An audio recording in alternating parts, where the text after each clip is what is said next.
Hi friends, it's Kathy with Sycamore and Cotton, and today I have a thrift flip to show you and bring you along while I'm working on it. So today's project is this wall pocket, galvanized wall pocket. I thrifted two of them last week while visiting my daughter in Lexington. And I've always wanted to paint these, and I was thinking that I would paint it white and put a stamp on it, but I actually end up changing my mind and going a little bit different direction, but I do paint it white. But first off is always cleaning an item, no matter what it is. You always want to clean it really well and remove the stickers. A lot of the thrift store, well, Goodwill, not a lot of the thrift stores, but Goodwill especially puts lots of price tags on. I don't know if they're afraid people are going to change prices if they only have one tag on each item, and maybe if they think covering it with several. This one actually only had two, but I've had them with as many as 5 or 6, which is just crazy. But anyway, normally I would have a sharp edge razor blade to remove these tags, but I didn't have it with me, so I'm just trying to scrape it off with the help of my hair dryer that I keep in my crafts in my workroom, so that I can use it for drying paint and things just like this. I'm putting my nails to use and trying to scrape it off. I've seen where people use essential oils to get that sticky residue off, but I have them upstairs. I just haven't brought them down, and quite frankly I'd rather not use them on for something like this. So anyway, I get those cleaned off. Oh, by the way, if you would like to have a heat gun for helping your paint dry and getting tags removed like this, you know, I got that hair dryer at the thrift store for, well, it was $3, and I got it for 50% off because it was senior day. And so I got it for $1.50, and it is so useful in drying paint so that you don't have to wait as long for your paint to dry so that you can apply your second coat. So, you know, if you're looking for a heat gun, by all means, there's some really nice ones out there that are brand new. I do have a heat gun that is much more powerful. I would not use it on something like this because it can cause your paint to crackle if it gets too close, but this hair dryer works perfectly fine. And I'm also working out of our downstairs basement space, which is damp, unfortunately, and it's also been damp outside. So when it's humid like that, it just takes much longer for paint to dry. So having a hair dryer or a heat tool is really helpful to speed that along. So I've decided to use Fusion. I've forgotten what color I have on this, but it's pretty solid white. I had ordered it to paint a couple of nightstands for my daughter's bedroom.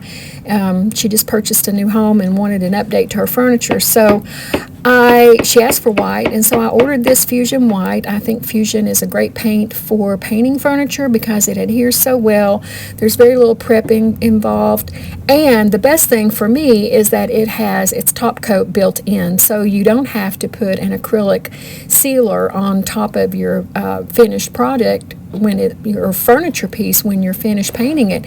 It's already sealed and ready to go, and that makes it so much easier, especially for me because I've not perfected getting a sealer on without showing brush strokes, and I've not really gotten comfortable using my air sprayer yet. So it's hand painted and hand sealed if I need to put a sealant on. But since I realize that there are paints like this, I use them when I'm painting a furniture piece. It's just, you can't go wrong when you have your built-in sealer. So here I am applying one coat. I don't want to cover that little rolled edge at the top and then down at the bottom. So as you see me real carefully painting along the edge so as to keep that its natural galvanized. I am not going to paint the back of it either. Just this section that you see right now is all that I paint. And I could have used a larger brush, but I just grabbed what was closest. I'll tell you, right now my workroom is so chaotic and disorganized. I have bought a bunch of new things, furniture pieces.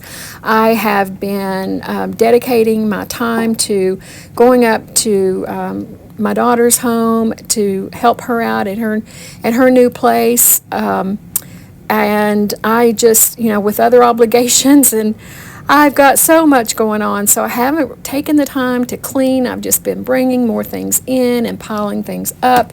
So I worked with what I had today, and that was this smaller brush. And it worked just fine.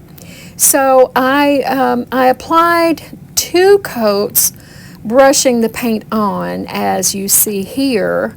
I do end up using my hair dryer to dry it after this first coat is applied.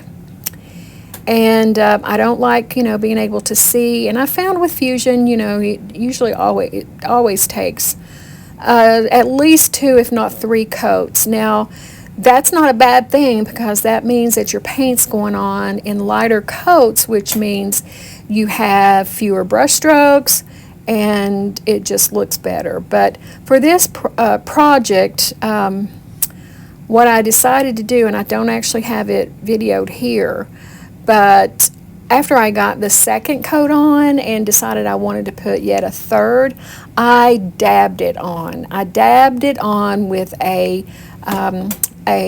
whiskey brush, kind of like a chip brush, but it's a smaller one, and I just dabbed that paint all over. Number one, it didn't need a full coat, and number two, any brush strokes that were there would be hidden by dabbing it on. And that's a technique that I've learned from some other DIYers by watching their YouTube channels, and I can't give credit because several do it, but it's really a helpful tip if you enjoy doing these kinds of projects. Then that's something, if you haven't tried before, you may want to try it. So here you can see me drying.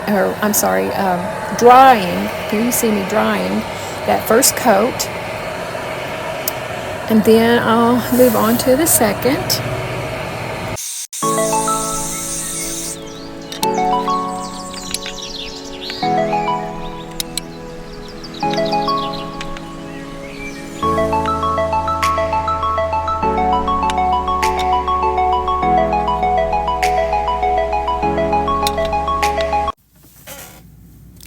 So I have finished with the painting, and again, I'm sorry that I didn't get the part of me pouncing on the paint for that third coat. I thought I had videoed it, but half the time I forget to turn the recorder on when I stop and start. But I decided, instead of using the stamps, because I'm not very proficient at using stamps yet. I have a bit of trouble, and this being a concave surface, I didn't want to take that risk. And then I remembered I've got these beautiful IOD transfers in English Toile, I believe is the name of it. I had the picture there at the beginning of this clip. So you may have seen this used before. It's been out by IOD, I think, for about a year now. I've had it close to that amount of time and really haven't used it very much.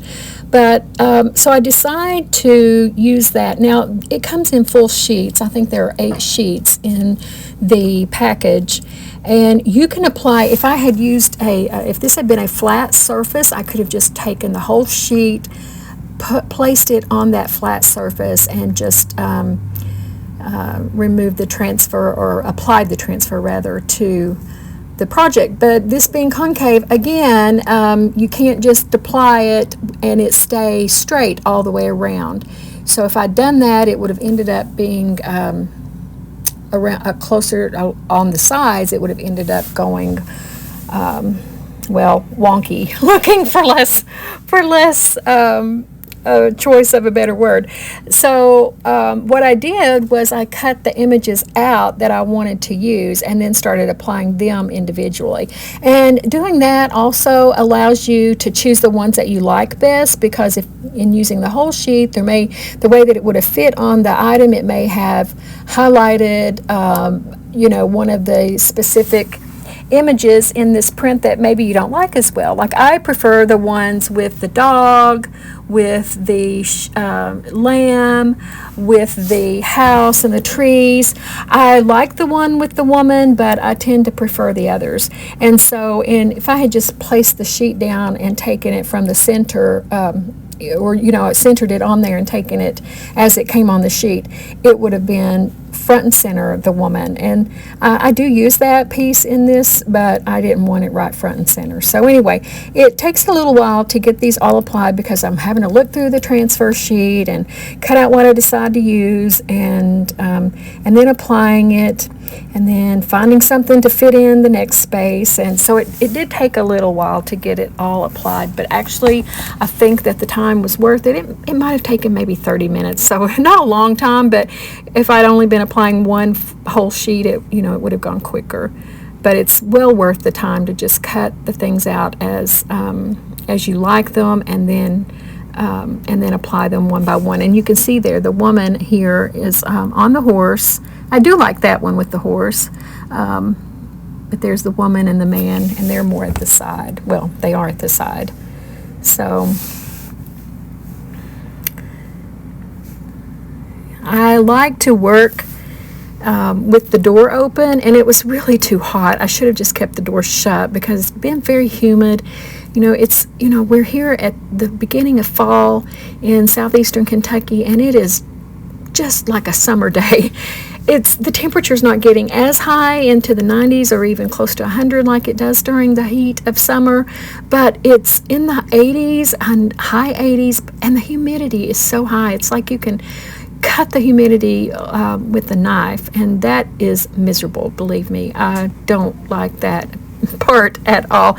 And hopefully, we're supposed to cool down in a few days, and hopefully we'll get some, good cooler nights so that we'll have a pretty colorful fall. It's one of my favorite things living here where we do is the beautiful colors when we have a nice vivid fall.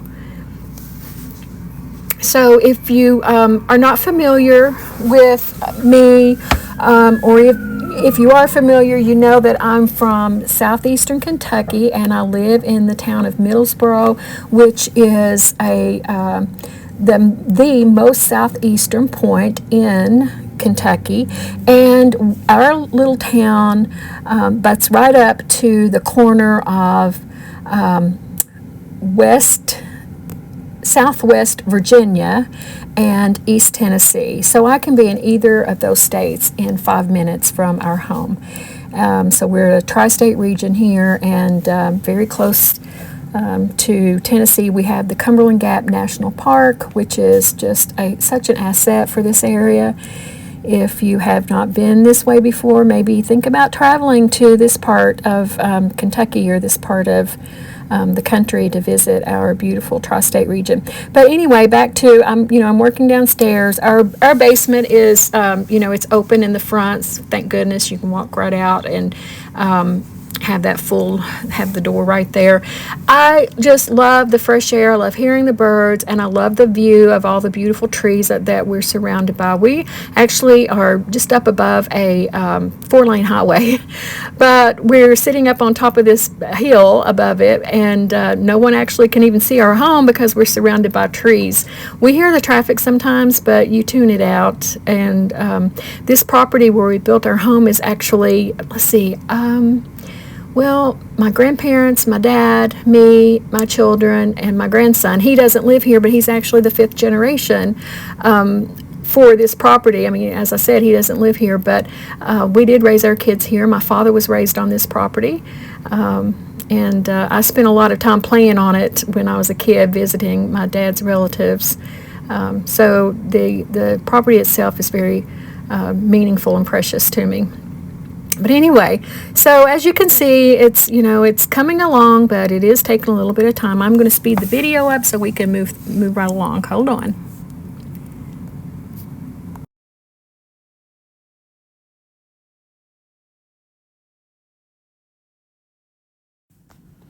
So if you haven't used transfers before or haven't seen them used before, you can see here it's really a simple process. You just apply them with the tool that is provided, and that's that little wooden stick that you see. I'm using IOD, but I also use Prima by Redesign, and they provide that wooden stick. So you just rub it over the image once it's placed and carefully remove the vellum. That's that clear paper that holds the transfer. You carefully pull it back as you rub off and transfer that image onto your project.